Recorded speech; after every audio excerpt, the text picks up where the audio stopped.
Endure the pain. Endure. Endure. This is the path that I'm finding. I know that there are a lot of different paths and a lot of different ways to arrive at the same outcome, but the path that I'm finding is the quickest way to navigate this co-partner, co-cooperative relationship, the on the journey, is to endure. Because once you burn through, there's a certain point that you get to where you've gone through all the pain. There's no more pain. You just kind of go into a place of acceptance. And so the quicker that you can endure, the quicker that you can process and go through it. Now, I know that there are different routes to get to the same place. This is a route that I have been finding. It's kind of like surrendering. And then once you go through that pain, you come through to a place that feels light.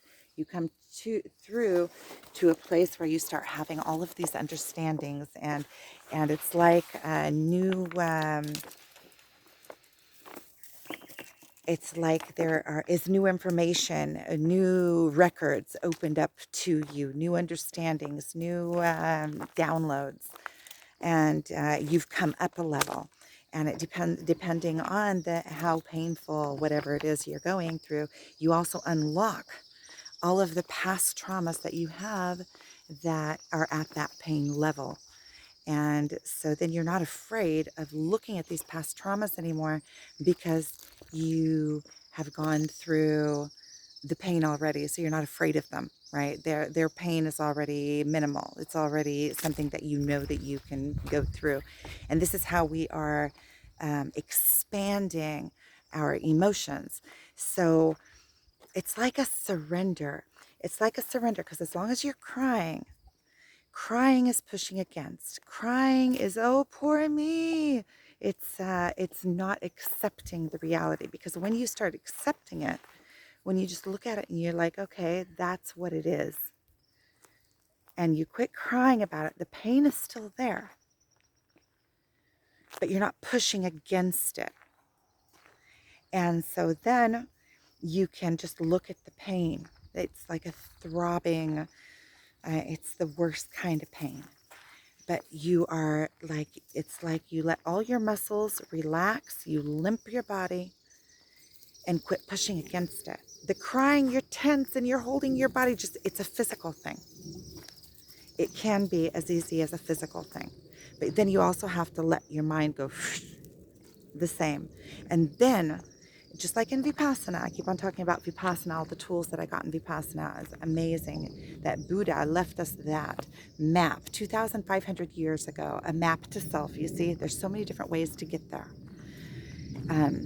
So coping with the pain is allowing the pain, because the quicker you can allow the pain, I know it'll unleash more pain. It'll unleash the heavier pain. That's why it keeps on getting more and more and more painful.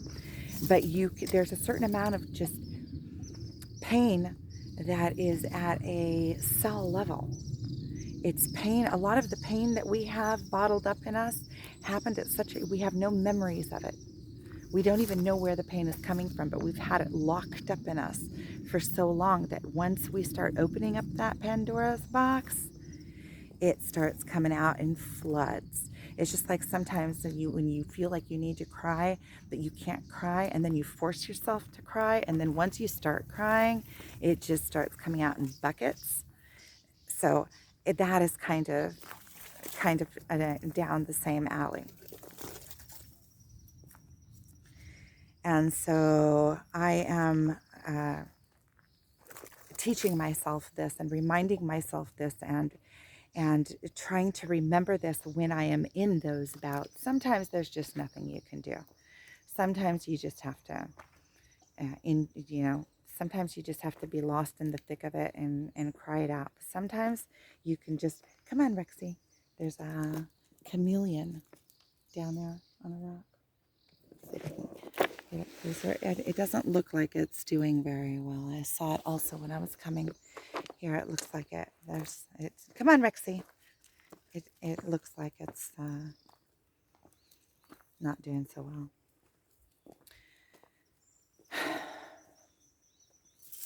So that is a way that we can fully allow ourselves to open our emotions all the way. Also practicing not reacting to your emotions, being aware of your emotions during regular settings, let's say and not reacting to them. That means letting everything go limp, and whatever comes at you, there's no reaction. It's just like being in complete receiver mode. And by doing this, I mean, imagine that you're in a room and you are just no reaction, receiving mode. Even this, sometimes we start pushing, because a lot of us think that we have to prove ourselves. We have to say something. We have to show that we have to do something. And when you come into that place of no reaction, also no reaction emotionally, then you can start reprogramming yourself to the reactions that you want to put in there. So once you're able to take all reaction away, you're able to correct yourself in that way, reprogram yourself, teach yourself not to. A lot of people have like the butt in. They butt in the middle of conversations. I do that a little bit, or or have a mad reaction, get mad, angry. So all of those things, if you're able to just feel the feeling of it and let it flow through your body, then you can start removing the automatic, even removing the automatic. And then you come into a sense of being present, and every reaction that you do have is something that you are intentionally doing. And with intention, you are creating your life. You're not on automatic pilot anymore. So that's how you take yourself off of automatic pilot. And then when also you become way more aware of everything around you, when you're not thinking of what to say or how to react, or you just let that part of you go limp, then you can take in everything around you. You can take in what everybody is saying. You can listen and be way more present. You can even have your own games in your mind, how you open up your mind.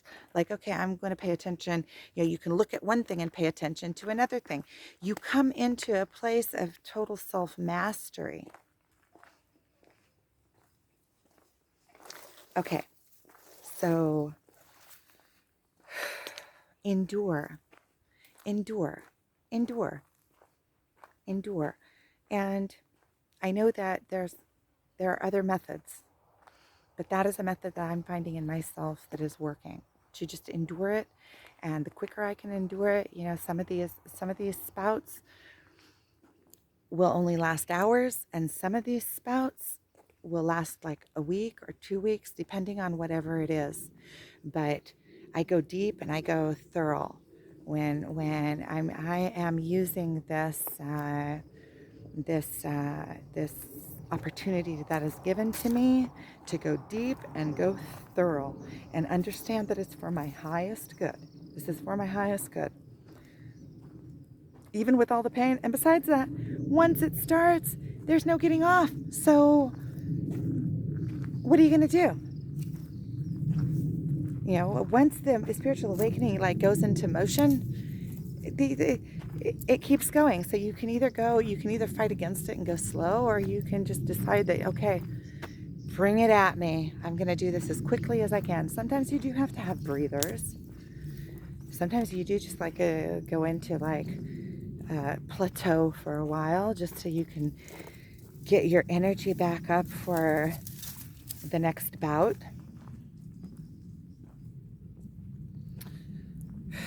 But I do believe and feel that this really is divinely guided, and it couldn't be any other way. Everything that opens up in our realities has been sitting there in the waiting. You can see it by how things are playing out. We do have choice. We have choice over self. We have choice over, and that is where the divinity comes in. Can you master? Are you strong enough to master yourself?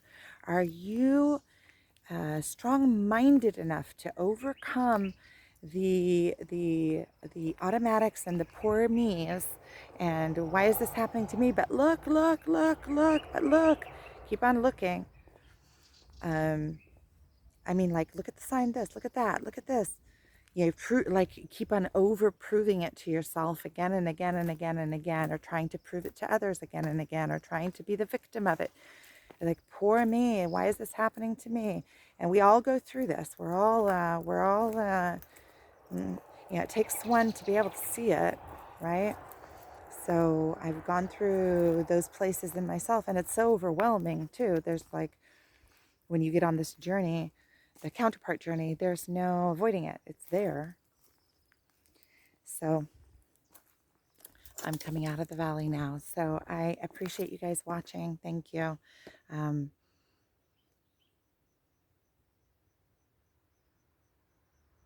I thought there was something else, but I think that's it. So thank you very much for watching. I appreciate it.